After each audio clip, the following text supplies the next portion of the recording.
నేను మీ హరి. మరి సోషల్ నుంచి చాలా ఇంపార్టెంట్గా మొత్తం అన్ని బిట్లను ర్యాపిడ్గా చూసేద్దామండి. భారతదేశానికి మొదటి గవర్నర్ జనరల్ ఎవరు? Answer Warren Hasting. బ్రిటానియాకు బ్రాహ్మణులు శాస్త్ర గ్రంథాలను అందిస్తున్నట్లుగా ఉన్న చిత్రాన్ని ఎవరు గీశారు? జేమ్స్ రన్నెల్. హిందుస్థాన్ ఈ పటాలను తయారు చేయమని రాబర్ట్ క్లైవ్ ఎవరిని కోరాడు? జేమ్స్ రన్నెల్ని. భారతదేశంలో బ్రిటిష్ వారు ప్రవేశపెట్టిన పరిపాలనా రికార్డులను భద్రపరిచేందుకు ఏమి ఏర్పాటు చేశారు? అభిలేఖాగారాలు మరియు గ్రంథాలయాలు, మ్యూజియంలు. 1920వ దశకంలో న్యూఢిల్లీలో నిర్మించిన జాతీయ సంగ్రహాలయం మరియు జాతీయ అభిలేఖాగారం ఎక్కడ ఉన్నాయి? ఇది 1920లో ఢిల్లీలో నిర్మించారండి. అది ఎక్కడ ఉందంటే వైస్రాయి నివాసానికి సమీపంలో ఉంది. భారతదేశంలో బ్రిటిష్ వారి భూభాగాల విస్తరణను తెలుసుకోవడానికి ఏ రకమైన సర్వేలు ఉపయోగపడ్డాయి? విస్తృతమైన సర్వేలు మరియు పటాల తయారీ అనేది ఉపయోగపడింది. భారతదేశంలో జనాభా లెక్కల సేకరణను బ్రిటిష్ వారు ప్రతి ఎన్ని సంవత్సరాలకు ఒకసారి నిర్వహించేవారు? 10 సంవత్సరాలకు ఒకసారి. మరి 1946లో రాయల్ ఇండియన్ నేవీ దీనిలో సైనికులు ఏ ఓడరేవులో తిరుగుబాటు చేశారు? బొంబాయి. మరొకసారి బిట్ చూద్దామండి. భారతదేశంలో 1946లో రాయల్ ఇండియన్ నేవీ సైనికులు ఏ ఓడరేవులో తిరుగుబాటు చేశారు అంటే బొంబాయి ఓడరేవులో. బ్రిటిష్ వారు భారతదేశంలోని వృక్షజాలాన్ని, జంతుజాలాన్ని మరియు స్థానిక చరిత్రలను అర్థం చేసుకోవడానికి ఏ రకమైన సర్వేలు నిర్వహించారు అంటే వృక్షశాస్త్ర, జంతుశాస్త్ర సర్వేలు, పురావస్తు సర్వేలు మరియు మానవ శాస్త్ర సర్వేలు. నెక్స్ట్ అండి, బ్రిటిష్ వారి అధికారిక రికార్డులు వేటి గురించి సమాచారం అందించలేవు అంటే దేశంలోని ప్రజలు ఏమి అనుభవిస్తున్నారో మరియు వారి చర్యలకు గల కారణాలను అందించలేదండి. మరి 1857 తిరుగుబాటును బ్రిటిష్ వారు ఏమని వర్ణించారు? సిపాయిలు తిరుగుబాటు అని వర్ణించారండి. 1857 ఈ తిరుగుబాటును భారతీయులు ఏమని భావించారు? భారతీయులు సో ప్రథమ స్వాతంత్ర సంగ్రామం అని ఈ సిపాయిల తిరుగుబాటును 1857 తిరుగుబాటుని చెప్పడం జరిగింది.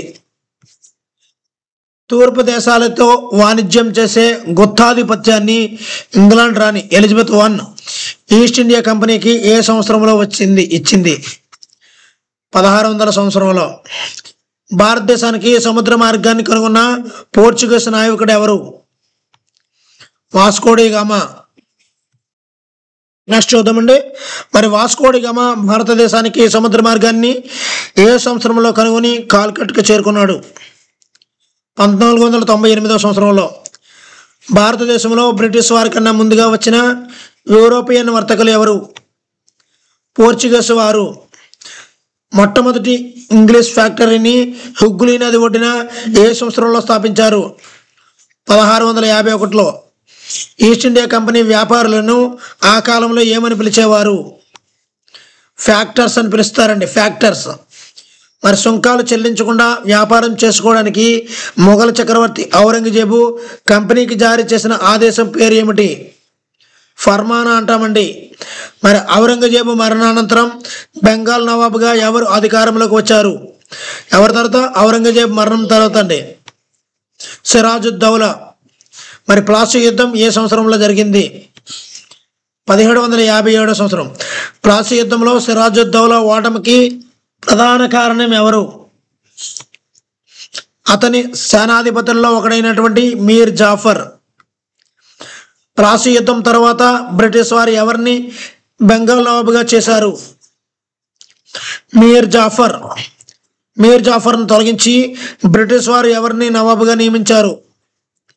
మీర్ కాసిమ్ను.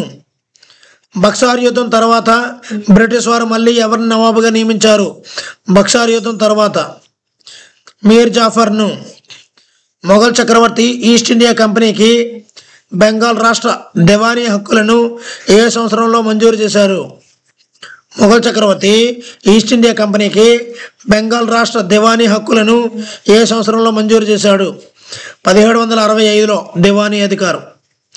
భూమి శిస్తు వసూలు చేసే హక్కును ఏమంటారు? దివానీ అంటామండి. రాబర్ట్ క్లైవ్ ఇంగ్లాండ్ నుండి మద్రాసుకు ఏ సంవత్సరంలో వచ్చాడు? 1743లో. భారతదేశంలో బ్రిటిష్ సామ్రాజ్యాన్ని స్థాపించడంలో కీలక పాత్ర పోషించినటువంటి రాబర్ట్ క్లైవ్ ఏ యుద్ధంలో కంపెనీ సైన్యానికి నాయకత్వం వహించాడు? ప్లాసీ యుద్ధంలో. రాబర్ట్ క్లైవ్ ఏ సంవత్సరంలో ఇంగ్లాండ్లో ఆత్మహత్య చేసుకున్నాడు? 1774లో. భారతదేశంలో కంపెనీ పాలనను అంతం చేసి బ్రిటిష్ రాణి ప్రత్యక్ష పాలనను ఏ తిరుగుబాటుతో ప్రవేశపెట్టారు? 1857 సిపాయిల తిరుగుబాటు తర్వాత. భారతదేశంలో బ్రిటిష్ గవర్నర్ జనరల్గా పనిచేసిన రిచర్డ్ వెల్లెస్లీ ప్రవేశపెట్టిన విధానం ఏది? సైన్య సహకార పద్ధతి. గవర్నర్ జనరల్ లార్డ్ డల్హౌసీ ప్రవేశపెట్టిన విలీన విధానం పేరు ఏమిటి? లార్డ్ డల్హౌసీ రాజ్య సంక్రమణ సిద్ధాంతం ప్రకారం ఏ వారసుడు లేని రాజు మరణిస్తే అతని రాజ్యం ఎవరి ఆధీనంలోకి వెళ్తుంది? బ్రిటిష్ వారి ఆధీనంలోకి. రాజ్య సంక్రమణ సిద్ధాంతం ద్వారా బ్రిటిష్ వారు స్వాధీనం చేసుకున్న కొన్ని రాజ్యాలు ఏవి?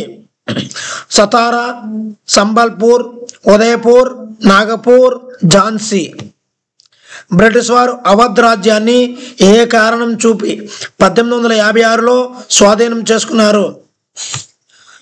నవాబు సరిగా పరిపాలించడం లేదనే కారణంతో. కంపెనీ సైన్యంలో పనిచేసే భారతీయ సైనికులను ఏమని పిలిచేవారు? సిపాయి. మరొకసారి చూద్దామండి. కంపెనీ సైన్యంలో పనిచేసే భారతీయ సైనికులను ఏమని పిలిచేవారు? సిపాయి. 1857 తిరుగుబాటు తర్వాత భారతదేశ పరిపాలన ఈస్ట్ ఇండియా కంపెనీ నుండి ఎవరి చేతుల్లోకి వెళ్ళింది? బ్రిటిష్ రాణి చేతుల్లోకి వెళ్ళిందండి. నెక్స్ట్, కిత్తూర్ అంటే కర్ణాటకలోని బ్రిటిష్ వ్యతిరేక ఉద్యమానికి నాయకత్వం వహించిన రాణి ఎవరు? కర్ణాటకలో అంటే రాణి చెన్నమ్మ. మరి రాణి చెన్నమ్మను బ్రిటిష్ వారు ఏ సంవత్సరంలో అరెస్ట్ చేశారు? రాణి చెన్నమ్మను 1824లో. 1765లో కంపెనీ బెంగాల్కు డాష్గా మారిన తర్వాత దాని ప్రధాన ఆదాయ వనరు భూమి శిస్తు అయ్యింది. బెంగాల్కు దివాన్ అయిన తర్వాత ఎప్పుడంటే 1765లో కంపెనీ బెంగాల్కు దివాన్గా మారిన తర్వాత దాని ప్రధాన ఆదాయ వనరు భూమి శిస్తు అయ్యిందండి. కంపెనీ యొక్క బెంగాల్కు దివానీ ఎప్పుడో మారింది? 1765.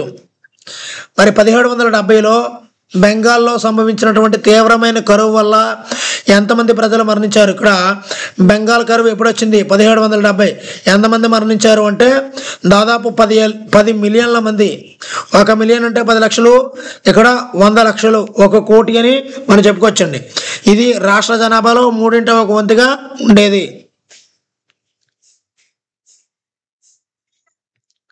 నెక్స్ట్, యూరోప్లో బట్టలకు రంగులు వేయడానికి ఉపయోగించే ఏ పంటను భారతదేశంలో గిరాకీ పెరిగింది? నీలిమందుకు మరో పేరు ఇండిగో. నెక్స్ట్, భారతదేశంలో నీలిమందు సాగు చేయడానికి గల 2 ప్రధాన పద్ధతులు ఏవి? నిజ్ మరియు రైతీ. నిజ్ సాగు పద్ధతిలో తోటల యజమానులు తమ సొంత భూమిలో లేదా కౌలుకు తీసుకున్న భూమిలో దేనిని పండించేవారు అంటే నీలిమందును పండించేవారు. నెక్స్ట్, నీలిమందు సాగులో నిజ్ పద్ధతిలో ఎదురైన ప్రధాన సమస్య ఏమిటి? నిజ్ పద్ధతిలో ఎదురైన ప్రధాన సమస్య ఎక్కువ విస్తీర్ణంలో భూమి లభించకపోవడం మరియు ఎక్కువ మంది కూలీలు నాగళ్ళ అవసరం కావడం. రైతీ పద్ధతిలో తోటల యజమానులు ఎవరితో ఒప్పందాలు చేసుకునేవారు అంటే రైతులు, గ్రామ పెద్దల ద్వారా. రైతీ పద్ధతిలో నీలిమందు సాగు కోసం తోటల యజమానులు రైతులతో చేసుకున్న ఒప్పందాన్ని ఏమని పిలిచేవారు? ఆ ఒప్పందాన్ని పేరే సత్తా అని పిలిచేవారండి, సత్తా. మరి రైతీ పద్ధతిలో ఒప్పందంపై సంతకం చేసిన రైతులు తమ భూమిలో కనీసం ఎంత శాతంలో నీలమందు పండించాలి అంటే 25%, అంటే పావలా వాటా. మరి నీలమందు సాగు వలన కలిగే ప్రధాన నష్టం ఏమిటి? భూమిని సారాన్ని కోల్పోవడం, దానితో వరి పండించడం కష్టమవడం. నీలి తిరుగుబాటు ఏ పంట సాగుకు వ్యతిరేకంగా జరిగింది? నీలమందు సాగుకు వ్యతిరేకంగా నీలి తిరుగుబాటు జరిగింది. 1859 మార్చిలో బెంగాల్లో వేలాది మంది రైతులు ఏ పంటను పండించడానికి నిరాకరించారు? 1859 మార్చిలో, అంటే నీలమందును పండించడానికి. నీలమందు రైతుల తిరుగుబాటును విచారించడానికి ప్రభుత్వం ఏర్పాటు చేసిన కమిషన్ పేరు ఏమిటి? నీలమందు రైతుల తిరుగుబాటు గురించి ఆ కమిటీ పేరే నీలమందు కమిషన్, ఇండిగో కమిషన్ అంటారు.